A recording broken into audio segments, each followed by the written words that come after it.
One. Hey guys, Daniel here. This is another video, and in this video, I'm actually joined by the legendary Jordan Blum. Jordan is an executive producer and writer, and he's actually the co-showrunner of the hit new M.O.D.O.K TV show, which you can check out on Hulu, or if you're here in Ireland or England, you can check it out on Disney Star. But besides his work on M.O.D.O.K, he also did the 4-issue miniseries of the comic book with Patton Oswalt, which is amazing. A review will be coming soon, so stay tuned for that. But he's also worked on TV shows such as American Dad and Community. But Jordan has very kindly agreed to come on and let me annoy him. So of course I had to wear the Marvel shirt. Sure. But Jordan, thank you so much for coming on. How are you doing today? I'm doing well. Thank you for having me. I'm so excited to geek out with you. Of course, it's so many different things to cover. It's an amazing past couple of weeks, especially in the geek world. Before we get into that, my first question for you is, how did you get into comics? Were you a fan growing up, or? Yeah, it was my father, when he came to this country, kind of learned to speak English through comics. So it was given to me, I think 2 years old, there's a picture of me in like my high chair with a Mark Grunwald Captain America. It's just been there forever. And I gravitated to it immediately. I remember my mom saying that, like, the first time she took me to a library, I just kind of beelined it past all the books straight to the comic rack. And it's been, a love affair ever since. I'm a Wednesday warrior. I'm there every week, buying my new books. My habit only grows, and now getting to work in it is like the greatest joy in the world. So did you grow up reading any specific comics, the Claremont stuff, or anything in particular? Yeah, I mean, I think I started Superman and Batman and Captain America, and then X-Men just hit me at the right age. The Burn I stuff? remember because I remember they were doing X-Men Classic, where they would put out those reprints, and I remember buying the issue that was right after the death of Jean Grey, the end of the Phoenix Saga, where they reprint, they take you through the whole Silver Age leading up to Jean's death, and it was so deep, and there's so much, like, who's that guy? I gotta figure that out. Like, the challenge of X-Men continuity, I think, really grabbed me, because it's Claremont doing like 17 years straight of one story, and then it spilling out in New Mutants and X Factor and all these other kind of spin-offs. So I loved trying to figure out years and years of confusing concepts and relationships, and like, what's the Siege Perilous, and why is Psylocke suddenly a ninja? And I don't know, like, the challenge of it, I think, made the X-Men really fun, because it's so tangled out of all the continuity, I think. And I realized that you can just keep building on these stories, and the long form storytelling of it was endless. And so, X-Men hit me right at that Jim Lee, Claremont, New Genesis era, and I was in the cartoon, the toys. I went and started putting together back issue collections, which I'm still working on to this day, of trying to have every X-Men comic ever. It's very challenging. It's as easy as that. And like, so did you have a favorite X-Men besides Gambit, who's the best? Obviously. Gambit's all right. No, I like Gambit. Cyclops is my favorite. Yes.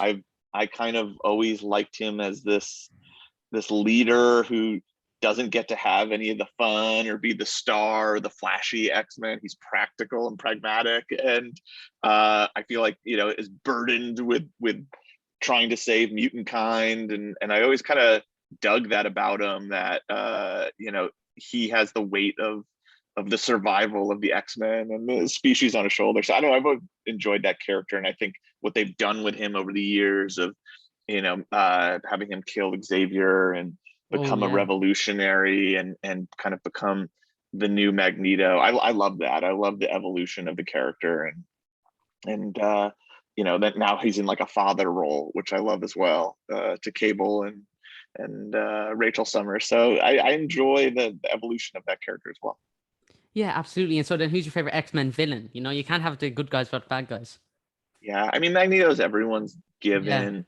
But then there's Toad. Apocalypse. So, Toad's great. I like Arcade and Apocalypse. Yes. I think Apocalypse was the villain when I was growing up. I remember buying his first appearance in X Factor, and I was deep into it during Executioner's Song. So he just felt like this real big deal. That he was the next big bad for the X-Men to fight. And I think they've done a good job over the years, kind of using him sparingly to kind of keep that up. And then I loved him joining the X-Men and becoming a mentor character in Krakoa.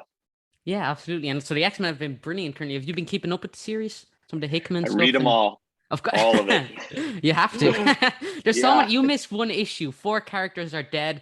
Like they have new grandchildren or something. That's just the X-Men. But yeah, no. So coming off that, we have to get into Modoc, of course, everyone's favorite character. So what was your first ever interaction with the character of Modoc? Did you see him in a comic or in a TV show? I think in the comics, I read a lot of the Mark Grunwald run of Captain America is one of my favorite runs of all time.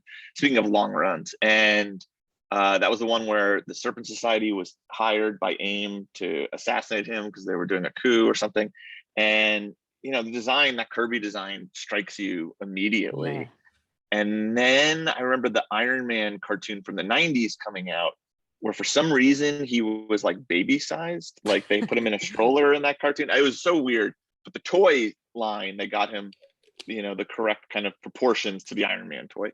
So I bought that, and I was just fascinated by this floating head with baby arms and legs, and this kind of Marvel monster who's an underdog and can be a threat or a joke depending on who's writing him, and the idea of him being an egomaniac who's brought down by that very ego every time that he kind of is his own worst enemy and gets in his own way. I've always just kind of responded to the Marvel underdogs or the oddities of the Marvel universe, and he's at the top of that. Yeah, and so then how did the M.O.D.O.K TV show come about? Did you pitch that to Marvel, or did Marvel come to you and say, we want to make a M.O.D.O.K show, or what happened there? Marvel came to us with a few ideas, but we brought M.O.D.O.K to them, Patton and I, and we're kind of like, look at this character. This character is an insane design. He's as comic booky as you can get, which I think is the most beautiful word in the world, comic booky. Of course. And but wouldn't it be interesting to see like what happens when this guy leaves the Captain America panel? Like, where does he go at night? What is it like to run an evil organization? It can't all just be like building antimatter guns. It's got to be, overhead they're dealing with, or HR. And to me, there was so much comedy built into just kind of asking these questions that flesh out the rest of M.O.D.O.K's life. Only him as this very arch Marvel villain who's tunnel visioned and taking over the world, but there's got to be more to him. There's got to be somewhere else he goes. So the idea of just kind of doing a behind the scenes of M.O.D.O.K's life, really excited Marvel, and they got it immediately, and we sold it to Hulu. Brilliant. And so if you had to choose another character besides M.O.D.O.K to create their own TV show, who would you choose? Is there any character you'd like, I want to make a TV show about them? Well, there's a few I can't talk about right now. Wow. Because I am working in various development on, but I would say of the Marvel villains, I think Arcade, who we used, would be fascinating to see, him trying to keep Murder World going, like what an insane operation that is. I think that's a fascinating world to see. And maybe he hits rock bottom like Modoc and has to kind of open Murder World up to the public and run a theme park. Who knows? Or here you bring back Melter from the dead and have his adventures with his truck, which we still don't know the name to, So it's too beautiful. Too beautiful for human ear. Yeah, if you hear it, like it's like Raiders of the Lost Ark, you'll just melt. It's that good. It's that perfect. Exactly. But actually, so your camera's just like freezing a little bit. So can you see me okay? I can see you okay. You don't have to fix it. It's fine. Like I can hear your audio perfectly, but like you're stuck in some frames. But it's I'm sorry. No. It's probably a problem here because I just updated Zoom yesterday. It's fine. We can just continue. Sure. Yeah, no. So of course you brought up Arcade there, but before we get into Arcade, of course, M.O.D.O.K. So did you know from the start what specific storylines you wanted to have? Because I think M.O.D.O.K's a very interesting character, but you threw in a few different, a few different concepts towards the M.O.D.O.K. show. But did you know from the very start we want to give him a family, we want to give him all these new things? and then kind of play with that? Yeah, we thought it would be really interesting if there is this family you just never saw and they happen to exist, and we throw you into this life. And, then we started kind of asking, what would it be like to be married to Modoc or be his kid? And, obviously this guy who's so focused on work and so focused on this dream of his to take over the world, he'd probably be a pretty crappy dad Yeah. or husband. So, and also he's a villain, and maybe he doesn't see himself as that, but that's what he's become. And the idea of reconciling that and not just having a family that's like, oh, Modoc, but having there be real life consequences, to that kind of life. And the idea of having a wife who's like, I'm not going to put up with this anymore. Like, you're insufferable, you're unhappy, and it kind of led us to this midlife crisis story that made sense with him losing control of AIM as well, and being someone who's kind of gotten lost in their life of the things that are really important to them and what they really want. And we thought kind of emotionally that was really interesting to see play out with a character like Modoc, who is this egomaniac Yeah. and has a huge temper. That the best thing you can do, I think, for your protagonists is to kind of take away their power and see what happens. So it was presenting Modoc with these problems that he couldn't mind blast away, because that's usually how he solves everything. So that's not going to fix a marriage or kind of deal with your new corporate overlords. And we thought that was a really interesting place to start the series. Yeah, absolutely. I think if we all had the ability to mind blast things, that's how we'd solve all of our problems, It's just, Oh, it's I'd as love a simple good as mind that. blast right now. Yeah. Yeah, like out of everything in the Marvel universe, a mind blast would be very handy. And but so I love the supporting cast, and you got to use characters like Iron Man and so much more. So did you like present to Marvel, say, could we use this character? Would we be able to use this specific character? So did you go to Marvel with that? Yeah, Iron Man was definitely part of it early on, because I think he's a good barometer for how far Modoc's fallen in the show, Yeah. where he doesn't even really want to recognize him as a nemesis. And I think Modoc sees them much more as equals than maybe Iron Man does. So we thought that would be kind of an interesting way to see where Modoc is in life. And then certain characters like Wonder Man, we knew we were always going to Yes. use. We had stories picked out for him, whereas other characters like the Seagramites, who I didn't even know had existed, and I'm a pretty big Marvel zombie, like we had the handbooks in the writers room, and we Wow. kind of found them in that, and we're like, oh, this is perfect, because we want to use the Brood as a mislead, but we need some sort of other alien menace that's kind of comedic. And you kind of find these nice happy accidents that lend themselves, and then other things that just sort of make sense, where by the time we got to the episode where we were kind of we wanted to have like a family therapy session, we thought, why not have it in Murder World, and why not bring Arcade into that? So we tried to make it organic for the story, so that we weren't just like, oh, Wolverine's here for no reason. Like the characters we chose, we thought made sense for what we were doing. So we brought Leader and those characters in to kind of create these peers that look down on Modoc. And then obviously the characters in the bar with no name being Of more course. of the group that he bonds with. So yeah, it was a little self-restraint, but other times it's like, let's lean into it. It's the Marvel universe, we got to play with the toys. Yeah, so you just gave me a perfect segue there. Episode 4, Bar with No Name, one of my favorite episodes because of all the obscure characters you use. Like the Suicide Squad are probably my favorite comic book team of all time because of that obscure character element and how, like you get to be introduced to these new characters. So for that, did you know, oh, I want to, be introduced to this whole little pocket of all these new villains that no one really knows about?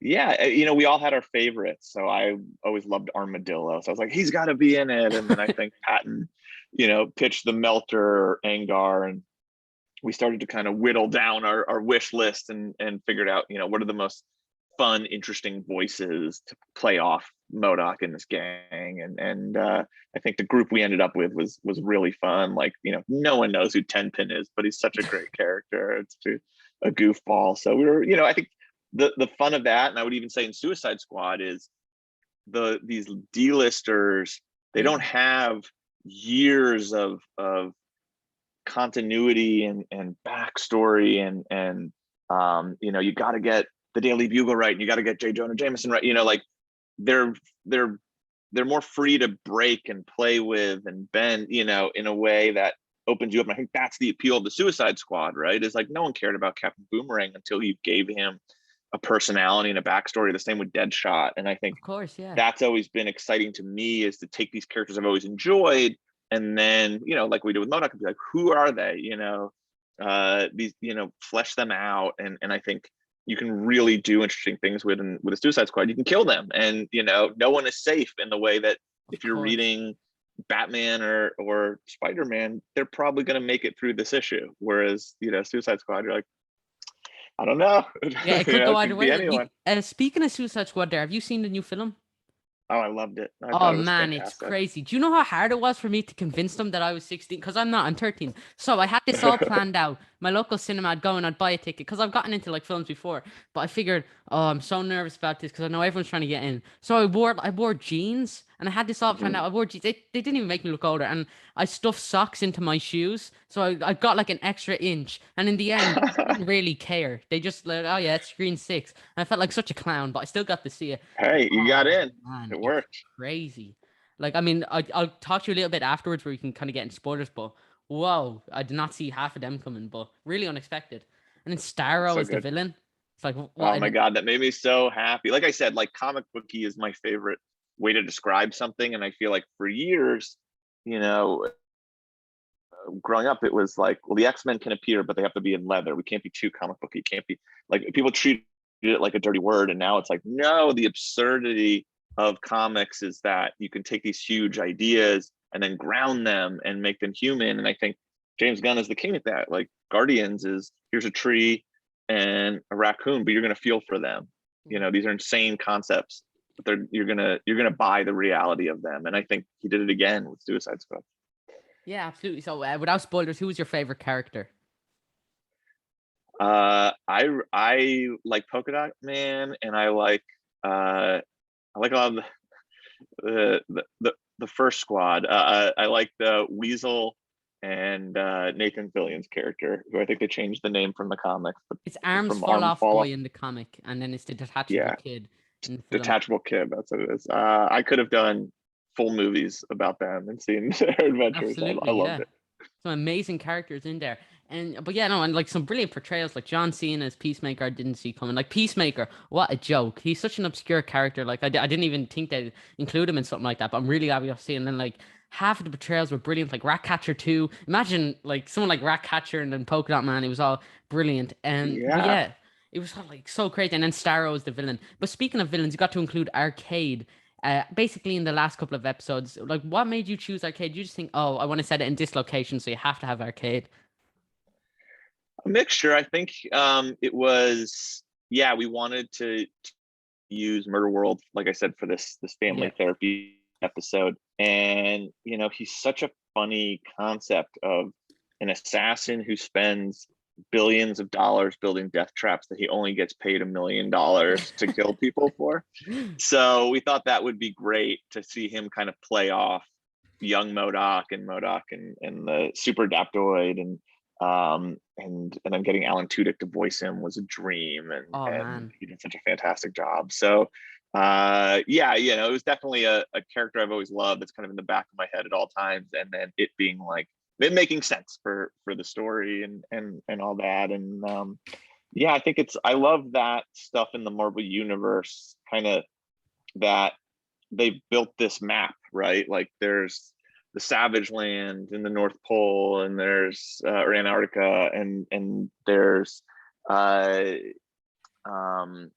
you know, Subterranea and Atlantis and Murder World. Like the idea that these places just exist in this world and you get to visit them, you know, if you're there, that really excites me about the Marvel universe. The you know that it's a fully fleshed out Yeah. existing place, and you know that if your characters are there long enough, they'll probably visit one of those places. So that was kind of the thinking. Yeah, and you just brought up locations. You got to include Asgard, and I was laughing so hard. It's such a funny premise. That's where Modoc empties out all his trash. If you're American or rubbish here, he basically has this trash can with a portal through, so he just empties it all in. And then of course, that's what Asgard should be. But so when did you come? Was that Patton that came up with that concept, or did you guys come up with it together, or? I think we were all discussing, I think that one was built in pretty early, that we wanted to have um the father-son relationship kind of play out on a bigger Marvel Universe Yeah. backdrop. And Asgard is definitely, I think, everyone's top pick of places you want to go. So I think that was always kind of the concept for the show, was let's take a very, what could be small, mundane, family story, and then let's let Modoc kind of accelerate it into something bigger and more insane, and have it spill into Asgard and suddenly become a giant war that tears apart the realms, but it's just over a dad worrying about his son embarrassing himself, and the son being like, I like who I am, stop projecting onto me. And I think that was always what we wanted to do with the show. So I think that the idea of going to Asgard was definitely worked out pretty early. Yeah, and like in a show with like all these big amazing characters, all these weird like people with abilities. I found myself, my favorite character ended up being Lou, and I thought that was just, it was because he's such a funny character, and I like the line the two Lou's have agreed to split their food. I couldn't stop laughing. I know it's one minor thing, but I thought that was like the funniest thing I've ever heard. But yeah, so Lou was like an amazing character. So and all these characters are all like very different. So did you know you wanted to have a bit of diversity in the show, like with some superpowered beings and then some like normal humans and then like a robot like Super-Adaptoid and all these different characters? Yeah, we thought it would be really interesting, especially with the family, that they're not all Modocs, that it's kind of split half and half, where you have Melissa take after him and then Lou take after Jody. And just that's the family unit. And in the same way that we wanted, it's a mixed faith, mixed race, family as well. We wanted it to feel like a modern family, which Yeah. very rarely does everyone look the same or have exactly the same background. So that was kind of always worked out for the show, to just kind of present something that doesn't feel as cookie cutter maybe as some of the other classic families we have, because that's what always we wanted to do, was kind of subvert the family sitcom where the way in is, oh look, it's Modoc and his family, but we kind of quickly break away from that. And I think even the Two Lose is another example where like Yeah. working on shows like American Dad and stuff, you kind of reset at the end of every episode, and we wanted there to be this continuity that felt like a comic, where like, oh yeah, all of a sudden there's just another Lou, just deal with it going forward, we have two Lou's, like that there isn't that reset at the end of every episode, that things carry over and have ramifications. Yeah, and so this was chock full of Easter eggs. Like I really like that, and like there were so many different bits. But was like there any character that you approached Marvel with and they said no, you can't have this character, or maybe any major names that you just wouldn't let you have? Yeah, well, it's so funny. Like they gave us Iron Man and Wonder Man, no problem. Yeah. And then the two we got pushbacks on were Stiltman was going to be the What? bartender at the bar with no name. So he was going to originally, if someone ordered a drink, it would be the top shelf liquor. He would just stilt up, come back down with it, and that ended up being the Orb because we couldn't get him. And then there's another very obscure character called Trinity Sentry, who we were told we couldn't The use one who either hates for the bar kids or with no something? name. Doesn't he hate people He who hates like? kids. Yeah. Yeah. He wants everything to like go back to like 1890 or something like insane like that. Like he's a real absurd character, and for some reason we couldn't use him. And Stiltman, I'd have to imagine, was like Daredevil maybe with Netflix. the Daredevil Netflix rights. Yeah. Yeah, so go figure. Those were the two we couldn't touch, It's because of the and we were Turner D heartbroken. Century TV show that's happening soon. Yeah, I can Obviously. only imagine that there's a Disney Plus one in development as we speak. Hey, anyone can get one of those things. That's all you have to do. Just pitch to Marvel. But yes, you ended up including the Orb, yeah? I thought I Yeah, know I it's the orb. love the Yeah, orb. what an awesome character. Of course, Jason Aaron's work on him was brilliant. But yeah, no. Like Stiltman, what was it about Stiltman? Is that a character that you're particularly fond of, or is there one character out of all Marvel, villain wise, that you're very fond of? Who's your favorite Marvel villain? My favorite Marvel villain. Well, I think Doom is just the greatest Of comic course. character of all time. You got to go Doom. But if I'm going even more kind of obscure or silly, or kind of D-list, yeah, I always liked Armadillo. There's so See, much. I know. I even think like X-Men too. Hmm, I've always liked the a lot of the like lamer characters on like the Brotherhood of Evil Mutants. So I always like Pyro and Blob and Yes. Avalanche, like that crew.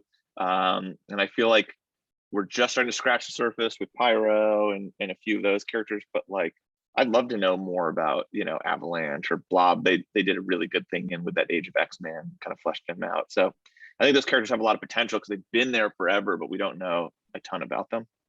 Yeah, absolutely. And so, like, you got to include quite a few X-Men character. I mean, just from X-Men lore, really, like Arcade, Mr. Sinister. So I imagine that this was all kind of going on when Marvel bought Fox. Was this around then?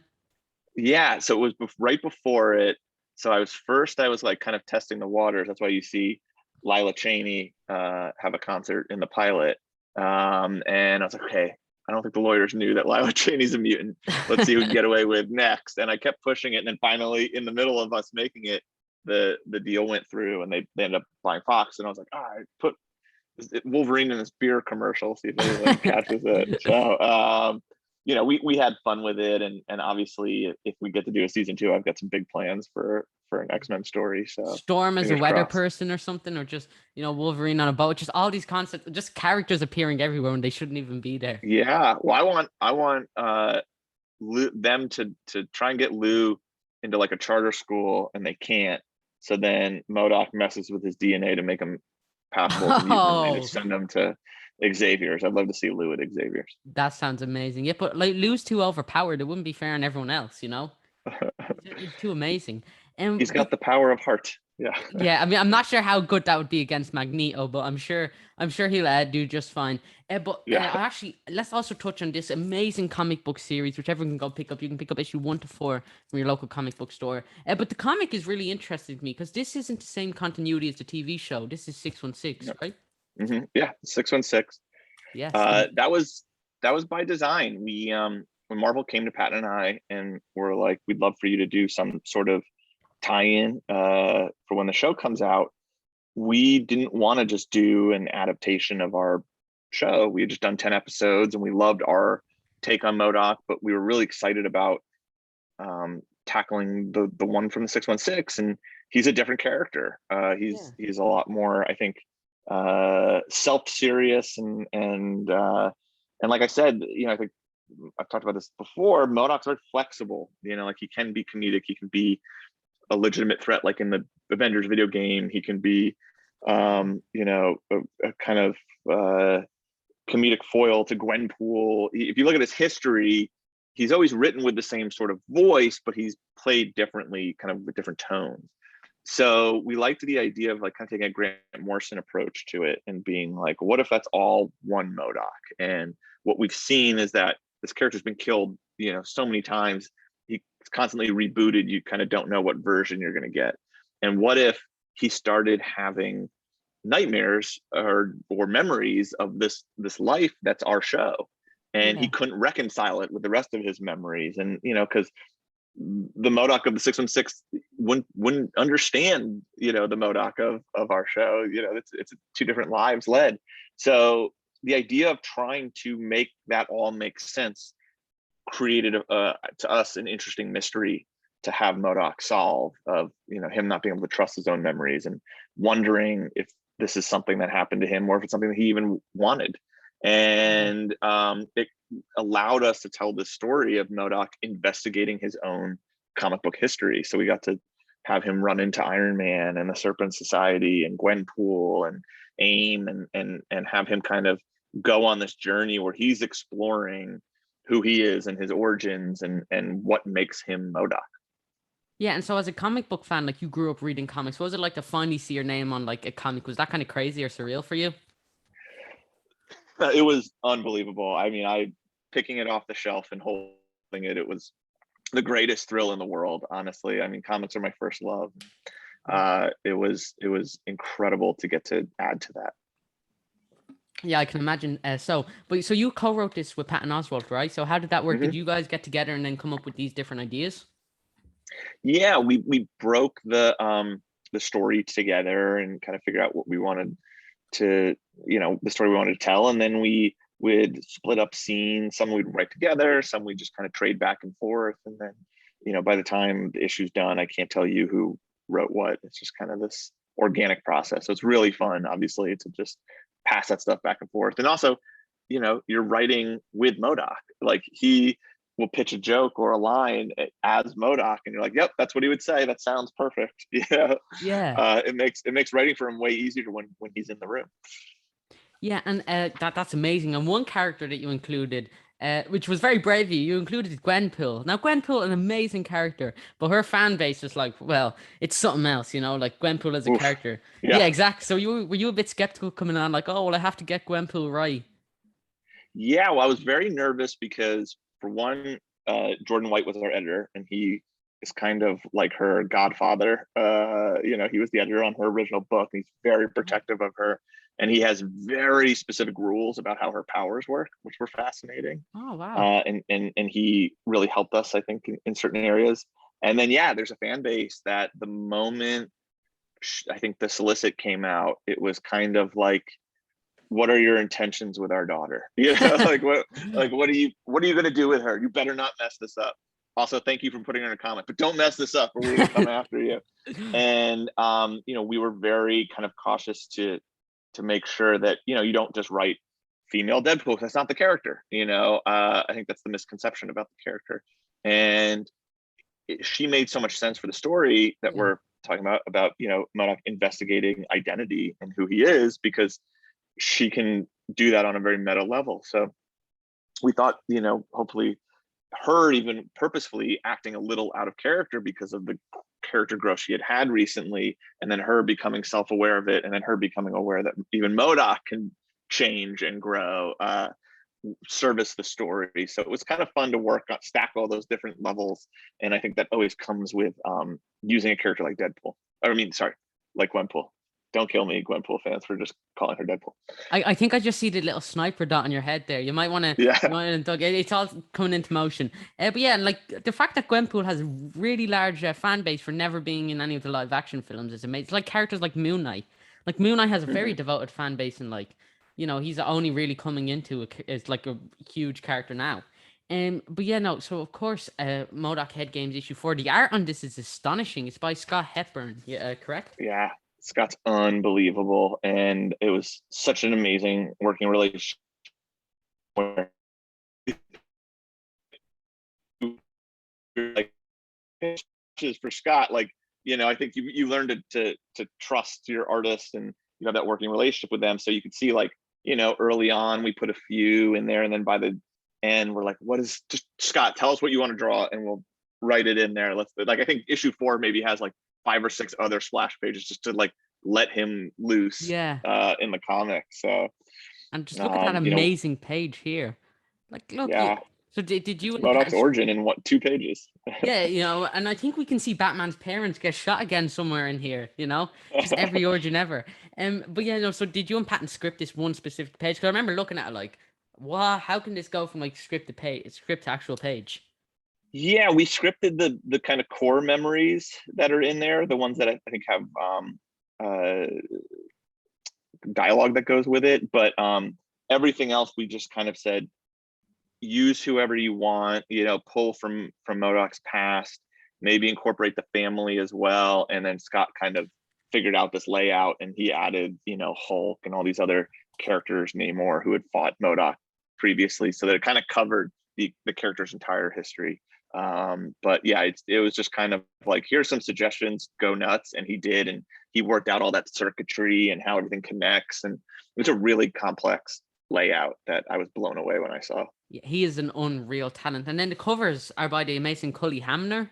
Isn't that correct? Yeah, Man, that I was I love it. was geeking out because I'm such a big fan of the Jaime Reyes Oh Blue yeah. Beetle design, and that's Cully. And to get him to do covers, he's such a dynamic cover artist. It was so cool to see them come in, and in the same way, he'd be like, what's issue 2 about? What are the exciting elements in it? And he's like, oh, there's Vegas and there's Iron Man. He's like, I got this.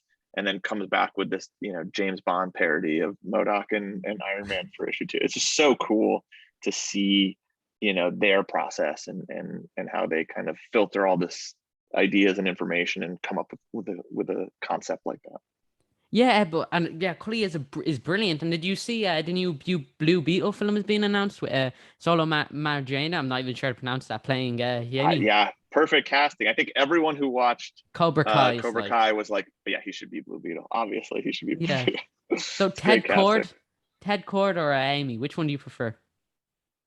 I love them both. I think they, I grew up with Ted. Ted's one of my all-time favorite characters, but I like legacy characters, and I love Yeah. Jaime's journey. So, it's really hard to choose. I think I kind of like them both. I like, Ted as a mentor to Jaime. Yeah, I prefer like Amy as a character, but when it's Ted Cord and Blue Beetle together, sorry, and Booster Gold together, Yeah, that's like, oh, that's peak. that's That, magic. That's my yeah, all-time favorite. Yeah, I love JLI and just the partnership between the two of them. yeah, and they finally got their own mini series coming out. Finally, yes, amazing. And then Yeah, the maestro Dan Jurgens returning. Have you read that? right. Yeah, The creator. Yeah, the creator of Booster. I read it. I thought it was such a good first issue. yeah, amazing. I hope we get more. But another thing I want to touch on, there's this one page in particular, which is like, wow, how does Modoc's anatomy even work? Did you guys have to sort this out since the beginning? But look at that amazing page with Modoc's like, oh, that's just fantastic, and all these little mechanical bits. But so like Modoc's anatomy is really interesting to me. So did you try and like since the start, like, no, this isn't physically possible. How do we do this? Well, it was funny. We had to deal with it on the show first because we have an episode where he's out of his hover chair, and it was the most back and forth between us and the design people in the puppet department, where they're like, the head's not big enough. Like, this is insane. Like, the puppet won't fit. And like, you gotta keep pushing that head. And we kept going back and forth. And finally, I think we got the right ratio of head to body. And then, with this one, I think that was Patton's idea of kind of seeing him exposed in that moment. And then we were looking up all these like exploded view diagrams. It's kind of the way when you get IKEA furniture, right? Like they show you everything separated and how it all fits together. So we're like, wouldn't that be really neat to do with Modoc? And you were like, sorry, Scott. And we sent sent him that page, and he was like, oh, this is cool. I can't wait to draw this. Wow. And yeah, that was like a brilliant page to all come together. But like, think about Modoc. Like, this is the 616 version. I think, inherently on paper, Modoc he's a pretty tragic character. Like, like, I mean, he's kind of like this whole Frankenstein thing going to him. Like, he's just made with broken pieces. And then there's obviously, like in the Avengers game, there was that Machiavellian version of Modoc who had a cunning plan for everything. And then did you know from the beginning, all right, we want to take a more comedic spin on the character of Modoc? Yeah, I mean, I think we knew the tone of what the show was going to be, and then I think like what we did in the comic was we tried to service every version of the character, because Modoc is deadly in that comic. I own that page, but the one where he's chopping up all the AIM agents and torching them and stabbing them and lasering them, like, he is a legit threat in the Marvel Yeah. universe, and we wanted to showcase that. And our rule for the jokes were, Modoc is not intentionally funny. I think we in the show we let him be funny, a lot more. Modoc takes himself deadly serious in the comic, and everyone around him, the comedy comes from the way people react to Modoc, I think. And Yeah. we tried to stick to that for the comic, and like I said, showcase all these elements where you're right, you have the monster story, and I think that really comes through with him and his dad, and the tragedy behind his creation, what we added to the origin. And then you have kind of the goofy fun '80s Marvel villain version of him, which we tried to do with the big fight with him and Monica, where they're using all the weapons and stuff, and he's got a giant Ant-Man helmet on. And I think we tried to kind of service that, or the comedy of Gwenpool cracking jokes with him. But ultimately, we just wanted to show that there's a lot to this character, and that you can have tell different stories with him. And we try to do that issue to issue, where they had slightly different tones or feels to them, so that it wasn't just one version of Modoc throughout the whole book. Yeah, absolutely. And so there's obviously a lot to Modoc, but what's your favorite aspect of the character of Modoc? Is his massive ego, or, his beautiful big face, I suppose? Or what's that one characteristic that you loved writing for that you're the biggest fan of? Yeah, I love his temper so much. I love Yeah. how easy it is to set him off, to the point where I think his enemies know it. And I like the human element that that underneath all of that giant cranium and hover chair and armor and all that is this very broken human person who has the same kind of wants and fears that we do, but because of what's happened to him, they manifest in very different ways. And I think that was so fun to tap into, and try and in both the show and the comic, get you to feel for this weird Marvel monster. Yeah, absolutely. And so, of course, like Modoc is an amazing character. But is it true that like originally there was actually going to be a few different shows and it was all going to come together for this kind of event, Offender spin-off? Mm-hmm. So the Hit Monkey is still coming out. I just actually saw some footage from it, and it looks Awesome. crazy. That's going to be nuts. And then yeah, a few of the others got canceled, but it was funny that when we started the shows, there was no like, oh, you've got to set this up so this pays off later. Everyone was like, establish your characters, establish your show, and then kind of I was going to possibly run the Offender, so it would have been my problem later to figure out how we get Modoc from the future to show up, or how it was all gonna work out. But no, we were given kind of real creative freedom to just make the best version of our shows. Wow, yeah, and so for everyone that doesn't know, The Offenders was originally a show that was all going to come together because there were going to be a few different TV shows. I believe it was Modoc, Hit Monkey, Howard the Duck, and Tiger and Dazzler. So they were all going to Mm-hmm. come together for an Offenders TV show. But I'm really glad to hear Hit Monkey is still coming together. Like for an obscure Deadpool character who appeared in like one issue to getting his own TV show, he's Yeah. definitely he's come a long way. But yeah, no. So here's just like a fan book question. So I know you're of course a huge comic book fan. So are you reading any comic books right now? Are you keeping up to? I'm reading way too many. So like I said, I'm reading all of the X-Men, which are fantastic. I love the relaunch that Jerry Duggan just did, Oh yes, and brilliant writer. Hellions and Mutants. They're all firing on all cylinders. I'm sorry to see Hulk come to an end, but what a run Tough Al to take Ewing has over. I had don't on know. that book. Tough to take over. Yeah, it's who's gonna do it? It's Donny Donny Cates, Cates right? and Ryan Otley. Yeah. Yeah, Yeah. wow. I wouldn't want to be in their shoes, but I'm sure they'll pull it off. Speaking of, I've been liking Donny Cates' Thor, and I'm trying to think else on the Marvel side. What else I've been reading a ton of. I've been loving like how many mini series they've been doing. I love that format, not just because we got to do ours, but like the Taskmaster one, I really Oh enjoyed. I yes. like getting to see kind of those characters get showcased in these very Yeah. tight, stories that come together. And then I've been loving a ton of DC stuff Oh, so have since I. Brilliant yeah, DC stuff right now. all the Tiny and Batman stuff has been amazing. I've been And he's really coming getting off that into. now. I know my heart's breaking. Uh, Teen Titans or Titans Academy, Oh yes. and I love that's that cool. series. Suicide Squad. It really feels like the continuity has gotten tighter in Yeah. DC in a way where the books are really affecting each other. It was loose for so long, which has its benefits, but I think there's something. I've been rereading the Suicide Squad, the original run, and there's something so Ostranders. nice about yes, Ostranders, I and got to there's something so interview nice. him. Oh man. Oh my god, I'm so jealous of you. I He's have so many questions for him. He's amazing. He's a master. But the way that coming out of Crisis, and Legends, all those books were affecting each other in a really cool way, and it feels like DC's gone back to that a bit in the recent books, Superman and like I was saying, Suicide Squad's tying into Titans and all this. I don't know, it's really fun. So I've been enjoying a ton of that. Robin has been a great book. Yes. Nightwing has, I think, some of the best art I've ever seen. It's just I don't know, there's a lot of good stuff out there. Yeah, and like I've been loving Titans Academy and Suicide Squad. They've both been fantastic, and especially like Suicide Squad, you can see some characters from the film. I have something planned for a few Suicide Squad creators soon if I can get that off ground. So hopefully I can get that together. But yeah, so are you reading anything from Image or any Fault AWA? Yes, Money Shot is one of my favorite comics. I don't know. Yeah, you're 13, you probably love it. I have But to. yeah. um, Second Coming is another book I love. Um, and then what were some of the some Image book I'm reading?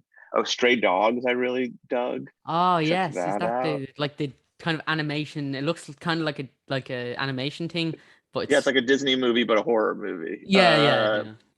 But with like a serial killer. It's really kind of a neat thing to do. So yeah, there's a lot to keep up with. Also another tiny in book, the Department of what was it? It's his Image book. Man, he's doing loads of stuff now. Yeah, that book, and then also the horror one he's doing for DC, the Lake one. Those are Oh, great. The House on the Lake, is that right? Yeah, yeah, Yeah. that's fantastic. Also the DC. Speaking of DC, the a lot of their I love that oversized format they're doing for the Black Label books. So I really liked. Um, is it The Secret History of the DC Universe? Is that what it was called? Yeah, I think so. Um, yeah, that was really neat. And I really liked the way that was written in that format. So I don't know. I like seeing how people are experimenting with it more and more these days. Yeah, and like I've been loving like Strange Adventures. I thought that's been fantastic. And from Yeah, Image, Time Before Time. I'm not sure if you ever read it, but it's like this espionage time travel story. I know it's just such a brilliant series. So yeah, it's an embarrassment of riches right now in terms of comics. I Like know. I can't keep up with my stack. Every week I fall behind because I just want to buy more, especially graphic novels and stuff. They're just like, oh, but of eventually I'll get course. to them. Yeah. So have you checked out the new Moon Knight series? I did. I thought that was such a cool, fresh take on it, and I really enjoyed the first issue. So I'm going to stick with that for sure. Yeah, I'm hoping to arrange something with Jed soon. But oh man, does it? Moon Knight seems like the hardest character you could possibly write. Like, I mean, it depends if you're going for like the Warren Ellis, like all split personality, God worshipping, all these different weird attributes. So I don't think there's any character as such like Moonlight, especially Hartnett. And now he's getting his own TV show, which is like I don't know how that's gonna go. I hope it's gonna be brilliant because Oscar Isaac is like he's Yeah, fantastic.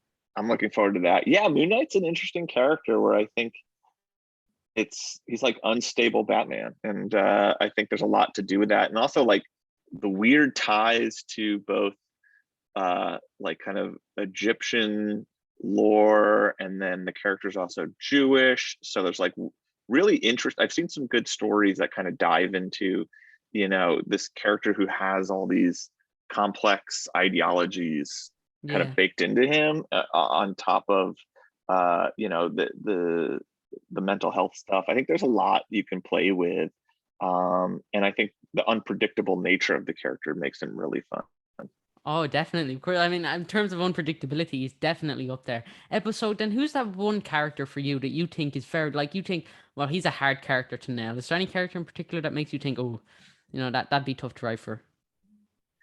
Well, I think some of the you never know until you do it. There's a few things I've worked on where I've gotten the chance at least to write Superman and Batman, and you think like Batman will be easy. I know that voice. Superman will be hard. You got to get that just right. And I found Superman to be the easiest character to write, like the most fun character to write ever. And then Batman, I was like, oh my god, what if Batman said?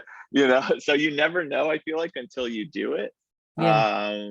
And I had the same thing when I was writing Iron Man on Modoc, where there's that pressure of those characters that have so much history to get that voice right, or this thing I'm doing for Marvel that I got to write Spider-Man or the thing, and you're just like, this is crazy. Like, I don't mess this up. People love this character. Whereas I think a character like Modoc or the Melter or Tenpin or those guys, you really have the freedom to kind of explore and do your own thing. And I was having a conversation with a friend of mine recently about like the appeal of Daredevil, where Yeah. Daredevil, you know, I think we were talking about this earlier, like there's certain things you can't break because of the IP of Superman or Batman or Spider-Man. But Daredevil is the one character you're allowed to destroy everything in his life. Like it's the character that you can kind of blow everything up in the book. Yeah. And I think that's why there's so many good Daredevil runs is writers are allowed to come in and no one is safe. Secret identities aren't safe, you know, status quos aren't safe. And you can really kind of upend the character in a way that like I don't know if you can do it as much on like a Spider-Man. Yeah, it's funny that you should say that because I normally end all my interviews with the same three questions, and one of them is dream comic book character. You can do any comic, and so much people say Daredevil. I'd say he's the most popular answer to come up because who doesn't love Daredevil? I think he's such an amazing character, and I hope we get Charlie Cox to the MCU because he was brilliant. But Oh, I I think love that show. Yeah. oh yeah, Daredevil is a fantastic character. Who wins in a fight though, Daredevil or Modoc? I'm gonna give it to Daredevil. I think Daredevil's very good at figuring out people's weaknesses, and I think Modoc's is very glaring, his ego. So I think Daredevil would play him like a fiddle. But yeah, no, Daredevil is that I think that character that's interesting to writers because you are allowed to kind of break the pieces on the board more so than any other characters. But for me, the character I think we talked about Beetle and Booster are top characters for me. I love Jamie Madrox. I Yes. love to write him. Danny Moonstar. Basically all the New Mutants would be up there, I think, for me. Of course, like the New Mutants are amazing. So, is comic book something you're gonna do more of, or you want to do more of? Because this was brilliant, and this is for your first comic book doing like going into Marvel. You obviously you're doing something right, and I thought it was amazing. So, do you have any plans to Oh, maybe do thank some you. more comics?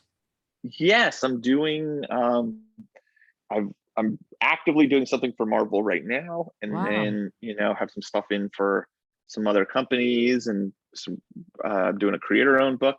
So no absolutely gonna way. keep doing comics. If I can do them until the day I die, I'll be a happy man. Like honestly, it's the greatest pleasure in the world to write them. It's so fun.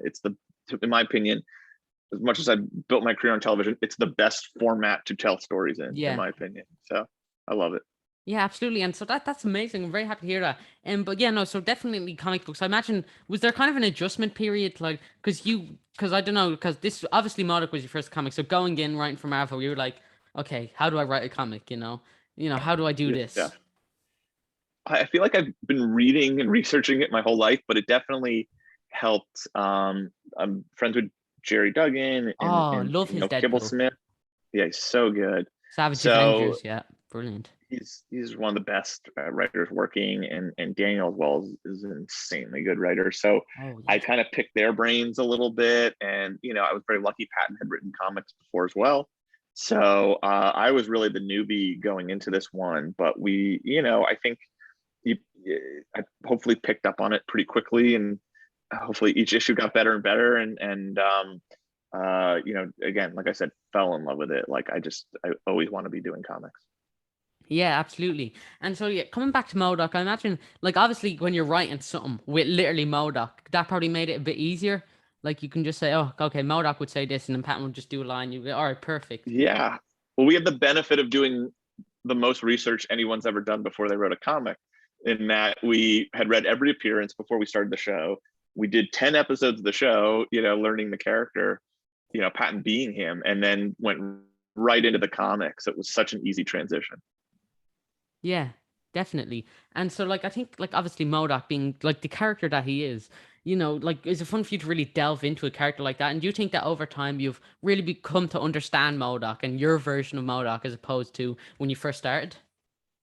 Yeah. And I think that's the lesson we did learn was that he is one of those great characters like Batman or Doctor Doom, where you can put him in almost any setting and he works. And that allows you to be flexible as a writer. And like I said, write him in any of those different tones, but you got to get the voice right and the attitude right. And obviously Yeah. the design is key. And once you do that, he works in a Saturday morning cartoon as much as he works in a Avengers video game. You know, there's no right or wrong Modoc. It's just you got to get the core elements right. Yeah, absolutely. And so I think like Modoc, obviously such an amazing character. And I loved like the cast was fantastic. Like I was only watching Bad Times at the El Royale the other day, and John Hamm's in that. And John Hamm was Iron Man, Nathan Fillion as Wonder Man, Whoopi Goldberg as Pound Cakes, and like all these just a stellar cast. Melissa Fumero as Melissa, and like Amy Garcia, Jodie, Ben Schwartz as like and all these just an amazing cast. So did you get any no's, or did you get everyone that you wanted to on the cast of Modoc? I can't believe we got everyone to say there was no second. It's unheard of. I've worked on a lot of shows. This never happened. So we were so lucky, you know, across the board. And some characters were written, you know, for actors like Iron Man and Lou and Gary, you know, was written for Sam Richardson. And then other people we auditioned and they were perfect. So it was just complete luck, and you know, I'm still blown away we got these people. Yeah, absolutely. And I really like Nathan Fillion as Wonder Man because I think he was meant to make a cameo in one of the James Gunn's, I think one of them. So the fact that we actually got to see him as Wonder Man is like perfect. And so like was Wonder Man a character that you knew since the very start you wanted to add on? Because I can't believe we got to see Wonder Man in a TV show like this. Because I think if maybe Wonder Man appeared in some of the earlier films, he'd be an A-lister right now. But did you know you wanted to add in Wonder Man? Yeah, because he's so specifically kind of the actor Hollywood Yeah. hero. And yeah, with I had read that James Gunn casting too, so it was like we're not going to ever beat that. Like James Gunn is the master at casting, Of so we're course. like, let's do what we never got to see, which is, you know, a full on Nathan Fillion Wonder Man. And obviously Nathan is one of the funniest guys in the world, and perfect for that role. But after we had cast him, I was like, oh, we should reach out. So like I reached out on Twitter, and James Gunn gave us his blessing, because I was like, I hope he's not mad. We're absolutely stealing his idea and putting it in our show, but it was too good of an idea not to. Yeah, and James Gunn is crushing it in terms of comic book films recently. There's no company as in touch. He wants to stay on at DC, but man, you know, James Gunn is like definitely one of the best directors of all time. He's doing amazing. And One of my favorites. Yeah. one of probably my favorite as well. You know, it's only a matter of time till I interview him. You know, it's literally you go from comic writers to big A-listers. It's as easy as that. And but yeah, no. So I also want to touch on like the season 1 finale. I don't. Maybe I won't spoil it too hard if anyone hasn't watched it. Actually, you know, it's pretty hard to do it without spoilers. Is it okay? Yeah, it's okay. Go ahead. It's been out for a while. Yeah. Perfect. So everyone, click off the video now if you haven't watched it. I'll give you a quick second. And so yeah, okay. At the end of Modoc, and I really like this whole concept of you can't have everything, and we also see this in the comic. I think the closing line in this comic is Modoc will have everything or something like that. Would I be correct in saying so? Yeah, and so it really like plays with Modoc wanting everything, and at the end we see basically, for anyone that doesn't know, he's in the future. He has everything he wants, but he lost his family. He wants his family back because he wants to have everything. So did you know from this very start that you wanted to end it like that, or then how did the ending even come about? No, I mean, the original ending we pitched was much more kind of happy, upbeat ending, and it was an idea that came out in the writers' room and pretty late in the game, and it like scared me. It was like, oh, that's dark. Are you gonna ever root for this guy again? And I think when you're running a show, the best thing you can do is, you know, be surprised and scared by an idea. It's probably something to that idea. So the more we talked about it, the more we're like, you know, we've done a whole season humanizing this villain, making him relatable, making you root for him, but he is a villain. This is a villain show. So let's make him earn that and be true to who he is. And I think that decision ended up being very good. And then I think for the comic, we thought it would be interesting to kind of do the exact opposite. Whereas I think, you know, the ending to the show is very much a downer and kind of leaves you on this giant cliffhanger. That the ending to the comic is like, oh look, he got everything. You know, it's for family he can use to take over the world with, and he gets to be that and the Modoc we've always known. So I think, you know, we wanted to leave him in a place where if someone else wanted to pick that up. They have a version of the family that's not quite the family in our show, in the 616 that Modoc can have, helping him run AIM and fighting the Avengers. So that was kind of fun to do in the comic, and then in the show it was, this makes sense for that journey we've watched along the way, that people don't just become good people overnight, and there's going to be setbacks, and this is the ultimate setback, I think, in Modoc's personal growth, and we'll see if we can ever win you back to rooting for him again, or if he can redeem himself or repatch that relationship with the family if he ever makes it back to them. So there's no news, obviously, on whether Modoc or not is getting a season 2.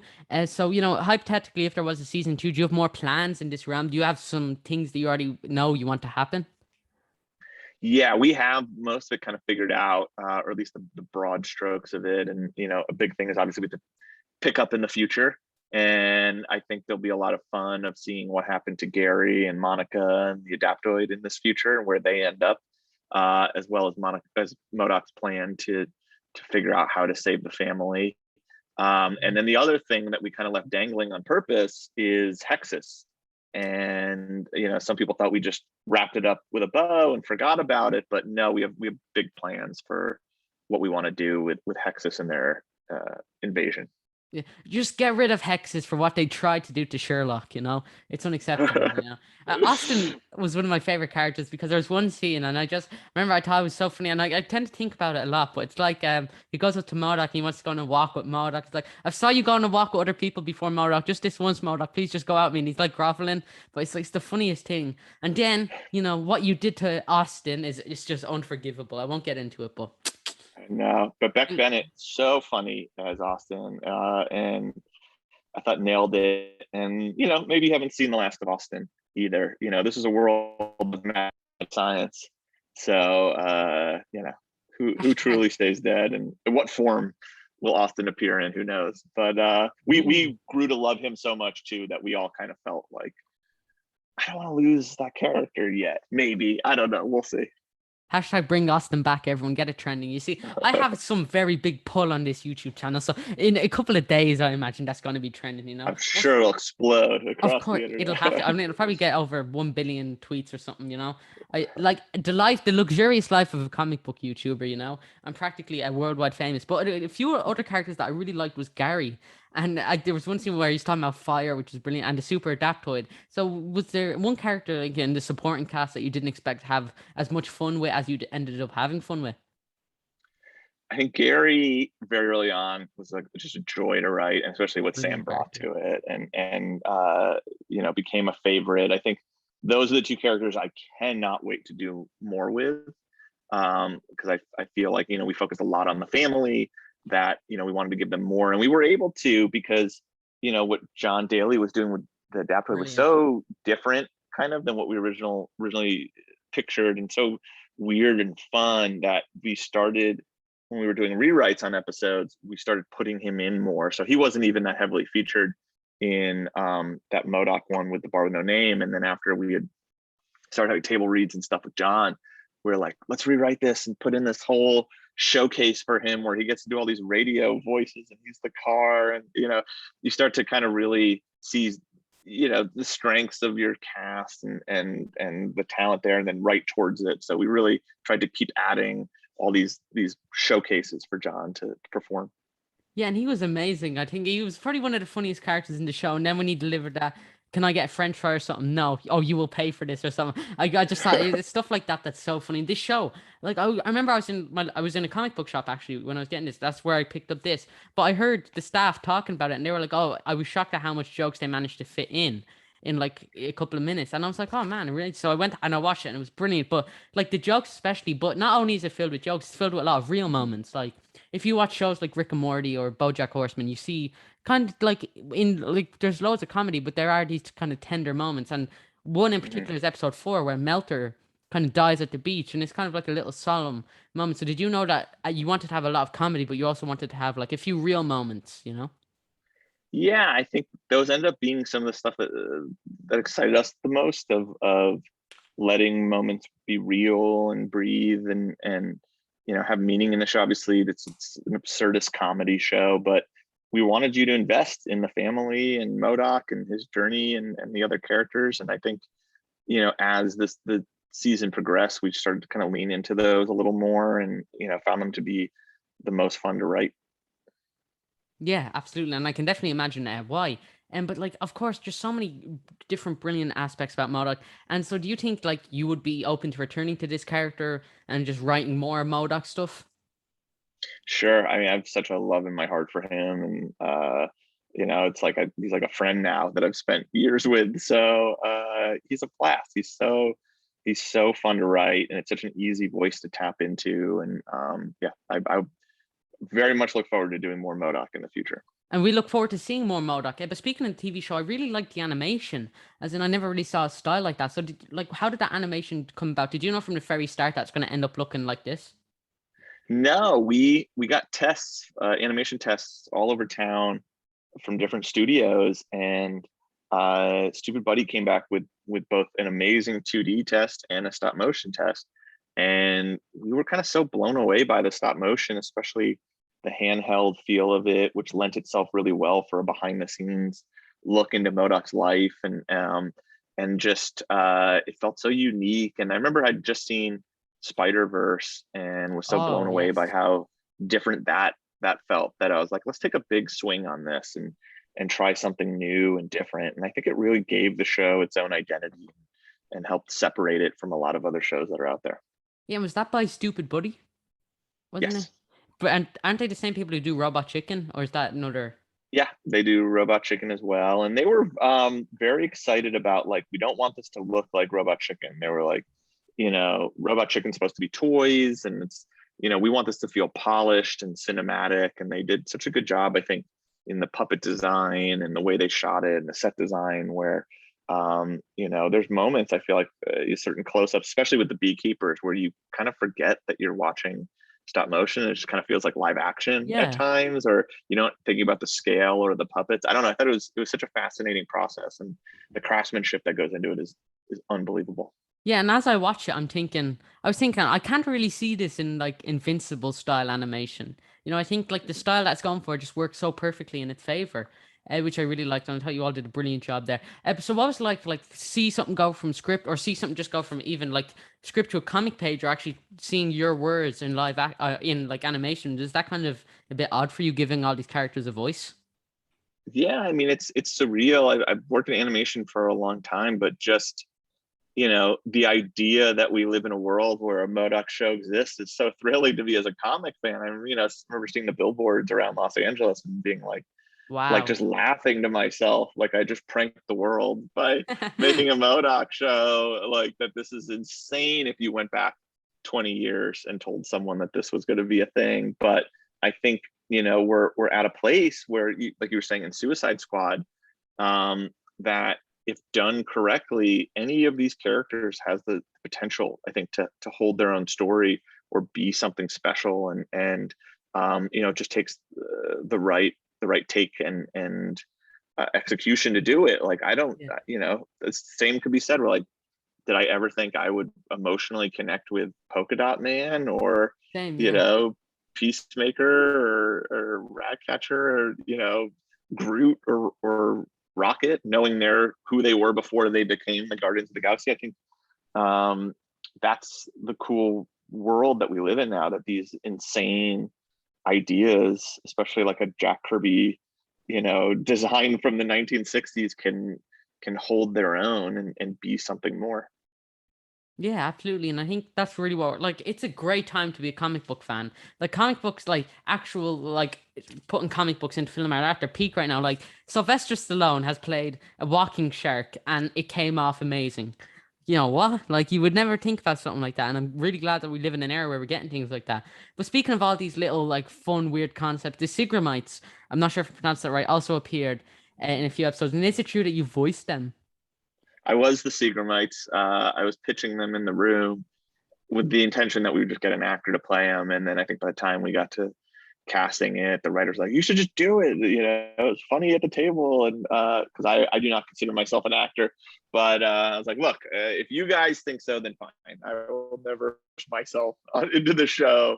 to be a character. But yeah, it was fun to play them, and they're such a weird, crazy idea from like a 1980s Hercules comic that we were lucky enough to stumble upon. So I imagine you're constantly getting mobbed in the streets by fans saying, "Oh, it's a Sigramite," just constantly. Yeah, I can't go to restaurants anymore. The Cigarette fans are out of control. I mean, yeah, they're even more vibrant than like the Gwenpool stands. It's like they're just everywhere. But another thing I want to touch on is Easter eggs. There were so much Easter eggs, and did you and Patton just sit back? Because I know you're both huge Marvel fans. So you're just like, okay, we'll put it there. We'll put it there. We'll put it there. Yeah, I think that was our way of like, all right, we're showing restraint. Like I said, not having Wolverine and Cyclops just run into frame and talk to Modoc. But there's no reason we have to hold back when it comes to background gags, because you'll either get them or you won't. It's not going to pull you out of the story. So we tried to pick our moments with, when they go to the pawn shop, and we filled that with Bamf dolls and that Ileana's soul sword and Ant-Man helmets and all that kind of stuff. And billboards with brute force and stuff like that. That, look, if you're a diehard Marvel fan, you'll catch them. If not, they're there. Yeah, and you brought it up there. I really like one Easter egg. I think it was a poster for Wonder Man's one of his films. I think it was Brute Force, and then there was Hip Hop, the kangaroo from Deadpool, I think, which was Yeah, amazing. well, yeah, he's from Brute Force. That was a comic in the '90s that was designed strictly to launch a toy line that never happened. Wow, and of course, like it's just things like that that really like make me like the show more. But yeah, it's just amazing stuff like that. But is it true that you actually have like you kept track of all the Easter eggs and like every Easter egg, like wrote it down? I did. I had like a document just for my own, I don't know, enjoyment, just to see. And I think people got most of them. I'd have to go back and see if there's a few that people missed. But we tried to pack it. It's the fun of reading Marvel too, right? Where you would have, you'd be reading Fantastic Four, and then the Hulk would be walking by in the background or something. It's like it makes the world feel lived in. Yeah, and one Easter egg that I really liked was I think the high school that Pound Cakes broke into, because she was looking at some trophies. Like it was called Grunwald High School, which I really liked. I think, yeah, Yeah. I mean, that was our amazing. Mark Grunwald episode. Half the characters in that episode are his, and like I said, that Captain America run was huge. And then Monica, who is created by Fred Van Lente, goes to Van Lente Elementary School, and we tried to put in as much as we could. I think Kirby University is this college where Modoc goes. To me, I'm just so grateful for the creators, and would love for them to get even more recognition for what they've given us. So anytime we can throw something like that in there, and we were very lucky that we had to incorporate all them in the credits. And then on top of that, the goal was always to drive people back to the comics. So Marvel had this idea of having an ad for our comic at the end of the show, and we thought that was so cool. Like, I can't believe this is the first time this is happening, where you use the shows and the movies to drive people back to the comics, which should always be the case. Yeah, absolutely. I mean, without comics, none of this would exist, and I adore comics, the best thing in the world. But so like, of course, so much amazing stuff happened in this show, and so like looking back, is it kind of like has it really set in that you wrote for a Marvel comic book character? Is that set in for you? It's pretty surreal. It's still crazy to go back and see some of these scripts or see the Iron Man puppet and be like, oh my god, this was in a show I made. I've been really lucky to get to continue doing that. I can't talk a lot about some of the projects I'm working on, but I've continued seeking out comic stuff that I love and getting to develop, and it's always unreal, because it's like, again, it's comics the most important thing in the world to me. So just getting to touch them and have keys to the kingdom or play in the sandbox, it's the best. Yeah, and so was there any ideas that you couldn't use in the show that you recycled into the comic?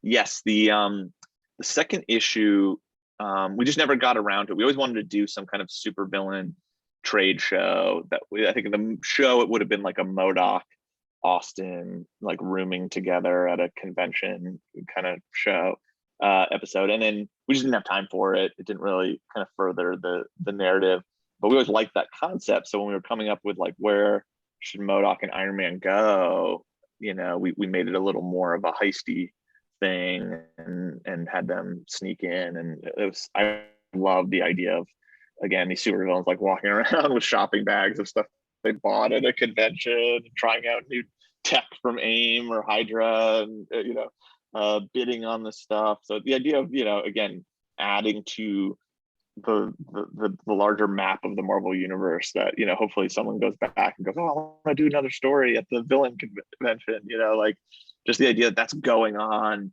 just off panel here, it was really fun to flesh out. Yeah, absolutely. And so a character I really like, didn't you include War Machine in issue 1? Mm-hmm. Amazing. Yeah, I'm so glad. And then he was like decked out in this badass armor. Like that was all whatever. Scott. We're just like, have War Machine show up, and he looks really menacing, and he's got a million weapons, pointed at Modoc, and they're screwed. And he was like, no problem, and drew the most badass War Machine I've ever seen. Yeah, that's key War Machine. Look, so my last couple of questions. Sorry for taking up so much of your time. Like, No worries. I know you also got to work on a few actual like TV shows, such as American Dad. So do you think working on American Dad like helped you as a writer for Modoc? Absolutely. I mean, I really cut my teeth on it, and it's like comedy boot camp, and it was fantastic. And I think, Modoc was a response to, I want to try some different things. I want to, maybe keep some of the humor, but do something that's a little more serialized, or we don't have to cut every moment with a joke. So it was definitely kind of, not frustrations from American Dad. I loved working there, but more, here's things I always wanted to do that maybe didn't work on American Dad. I can put into this show, and but still be very heavily influenced by what I learned on American Dad. Yeah, absolutely. And so, like, have you noticed improvement as a writer? Like, do you look back at some of your early work as compared to now and like see improvement? And do you think you found out more? Sometimes I feel like if you ask any writer when they sit down to write something, they say they forget everything they know and they freak out as if it's their first time. So I haven't gotten past that yet. But in retrospect, when they're done, yes. In the moment when I'm writing them, no. Yeah. And yeah, exactly. And so another question I want to ask you is if you could do a dream comic book with any comic book character, who is that one comic book character you'd like to work on? Or a comic book team? I think I want to do New Mutants, but I would stress that I'm loving the current run, and I'm not saying I could do better or should take over. Just down the line somewhere, I would love to write the New Mutants, but I am again enjoying the hell out of the current run by Vita. Oh, who's that by? Sorry. It's Vita. I can't remember their last name right now off the top of my head. I feel like such an idiot. Shiafo or something. They're I think I know who you're talking about. Yeah, yeah, yeah. Oh, New Mutants. Yeah, okay, perfect. yeah. But They're one of the best writers at Marvel right now, and they're killing it on New Mutants. of course, Marvel's constantly putting out great stuff, and so I can't wait to see how it progresses. With the new Venom coming out as well soon enough. But so my last and well, my second, well, actually no, my last and final question: if anyone's looking to get into comics or screenwriting, what advice would you have for them? I mean, the cliche, and it's right, is right every day. And I think really break down why you like things and why they work or why they don't work, and read as many scripts as you can. Like I said, even when I was doing M.O.D.O.K, the comic, I reached out to Jerry, and he sent me a whole bunch of scripts just to see how his comic and what he scripted, and seeing the process. I think being a process nut is really helpful. So yeah, I think trying to find scripts of the things you love, and then really seeing how they started and where they came from versus what the end product is really helpful. Yeah, absolutely. And actually, I don't think we could end on a better note. Jordan, thank you so much for coming on. It's been such a pleasure chatting with you. Before we finish up, are you on Instagram, Twitter, Facebook, anything like that? Bloom Jordan on both Instagram and Twitter, so you can find me there. And I'm usually posting about the different stuff I'm working on, or just general comics nonsense that I love. So that's where you can find me. Absolutely. Is there anything you'd like to promote or talk about that you can promote or talk about? Stuff. I'll just the stuff we've been talking about. If you haven't watched M.O.D.O.K yet, go check it out on Hulu or Disney Plus Star, depending on where you're at. If you haven't read M.O.D.O.K Head Games. All the issues are available on Marvel Unlimited, as well as the trade just came out a few weeks ago. So check them out. And I can't recommend this enough. You should all go pick up. This is issue 4. I have issues 1, 2, and 3, and there's some really amazing storylines. So if you're a Marvel fan, you're gonna adore this. And you know, there's a bit of like diversity between this and the TV show, so you'll enjoy both. Jordan, thank you so much for coming on. I'll talk to you a little bit after I stop recording. But thank you guys so much for watching. I will see you all in the next video. Stay safe. Please make sure to like and subscribe, and you can follow me on Twitter at SamboGizmo1. And please make sure to donate to the National Deaf Children's Society. There'll be a link for that down in the description. But thank you all watching again. And please go check out Jordan's work. You will not regret it. And check out Modoc. But yeah, thank you guys so much for watching. And I will see you all in the next video. Long live Modoc. Bye.